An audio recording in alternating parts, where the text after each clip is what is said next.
Wait. If you've been procrastinating on your goals, watch this video. Just watch to the end of it. That's all. Okay? Deal? Deal? Deal. Great. Okay, let's do this.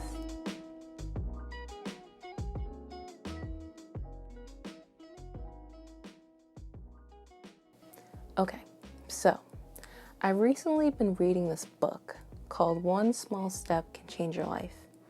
And I thought it was super interesting and super useful. So, as a quick synopsis of this video, I'm going to explain what exactly Kaizen is, the difference between Kaizen and innovation, and then 3 small steps that you can use literally right after this video ends to implement into your life and hopefully change your life. Improve your habits, you know? Okay, let's do this. Okay, first off, what is Kaizen? Kaizen is an ancient Japanese philosophy, and it has 2 different definitions in the book. The first one is using very small steps to improve a habit, process, or product.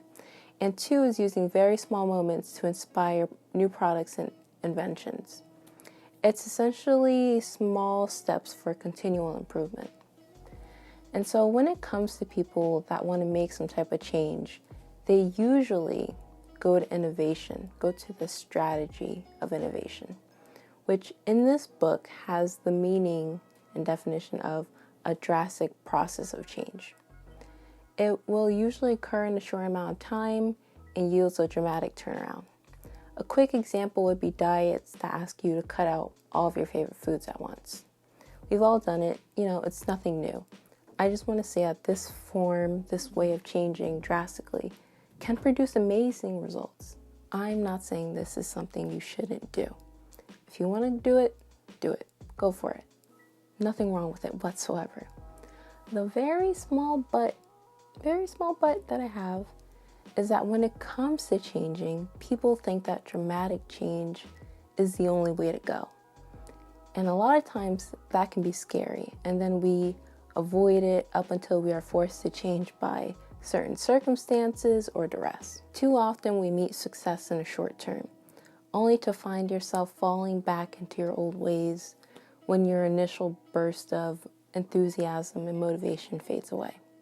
So, on to our first way to implement small changes, and that is asking small questions. Asking questions is one of the most powerful ways to create a mental environment that welcomes unabashed creativity and playfulness. Questions can literally change your life. That is, if we're asking the right ones. One of the biggest barriers to change is fear. So we have to not alarm the fight or flight response. Fear can cause you to unconsciously sabotage your best intentions. By asking small questions, we keep the fight or flight response in the off position, which is good. It allows us to bypass the fear. It allows the brain to focus on problem solving and eventually action. The hippocampus' main criteria for storage is repetition. So asking a question over and over gives the brain no choice but to pay attention and begin to create answers. If you ask a question often enough, you'll find that your brain will start to store the questions, turning them over, and eventually will generate some interesting and useful responses. So whenever you ask a question, make sure you ask with a gentle and patient spirit and tone. When you use a harsh or urgent tone with yourself, fear will start to clog the creative process. An example would be if you're trying to reach a specific goal. You would ask yourself every day, what is one small step that I could take toward reaching my goal? Small questions are a powerful way to generate ideas from mind sculptures, which bring us to our next topic. Think small thoughts. So, small thoughts help you develop social, mental, and even physical skills just by imagining yourself performing them. Mind sculpture is a technique that involves total but still imaginary sensory immersion. It requires you to pretend that you're engaged in an action, not just sensing, but feeling all 5 senses. Imagine every little detail, the movement of your muscles, the rise and fall of your emotions. Within minutes of practicing a task mentally, using all of your senses, the brain's chemistry will begin to change. It will rewire its cells and the connection between the cells to create complex motor or verbal skills. With enough practice, the new patterns are mastered. There are plenty of studies out there that show how this actually works. One way that you could implement this would be, let's say you wanted to repair a ruptured personal relationship. What you could do, you don't have to do this, but what you could do is think of one thing that that person does that makes you feel some type of way negatively.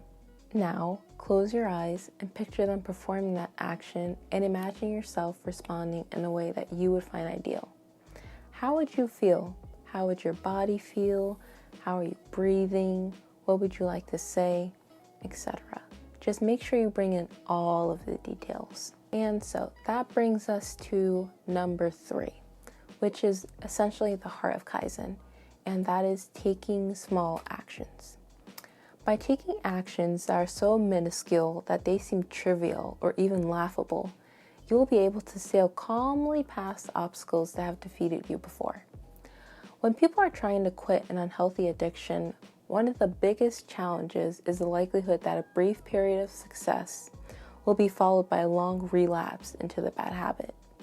Small actions trick the brain into thinking, hey, this is so tiny that it's no big deal. No need to get worked up, no risk of failure or unhappiness here. By surpassing the fear response, small actions allow the brain to build up new permanent habits. These steps may be small, but they can lead to rapid change. They need to be consistent steps. Emphasis on consistent. Sometimes it takes one small step to make a dramatic improvement. An example of a small action would be if you wanted to eat more healthfully. What you would do is toss out the first bite of a fattening snack for a couple days or a couple weeks to a month, however long. And then after that, you start to toss out 2 bites of that fattening snack. And then what happens is that you continue to do that up until there are no bites left, or you decide you no longer want that snack anymore. Taking small steps knowing that you are calming fear and building a new habit does require trust and optimism. You might say, Alexis girl, this is great information. Thank you. But how can I get to my goal in such small steps? Well, with this method, you have to be patient. It asks us to have faith that with small steps, we can better overcome the mind's resistance to change. We don't have control of the timetable to our change. We have the trust that the mind will develop mastery and obey the instructions we are sending it. Showing that initial small action wipes away most objections to a much greater action. So if you decide to try small actions, make sure it's small enough to where it's not hard and or you're not dreading doing it. Because if you are, then it's too big of an action and you might want to scale down just a little. So, to wrap this all up, you don't always have to dive in head first when it comes to changing your habits or goals. There is another way. When you improve a little each day, eventually big things occur. Maybe not tomorrow, maybe not the next day, but eventually a big gain is made. Again, nothing wrong with making a dramatic big change. I'm all for it. I've done it before. Sometimes it works out. Sometimes it doesn't, but that's okay.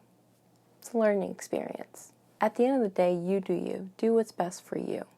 Just know to have trust and faith.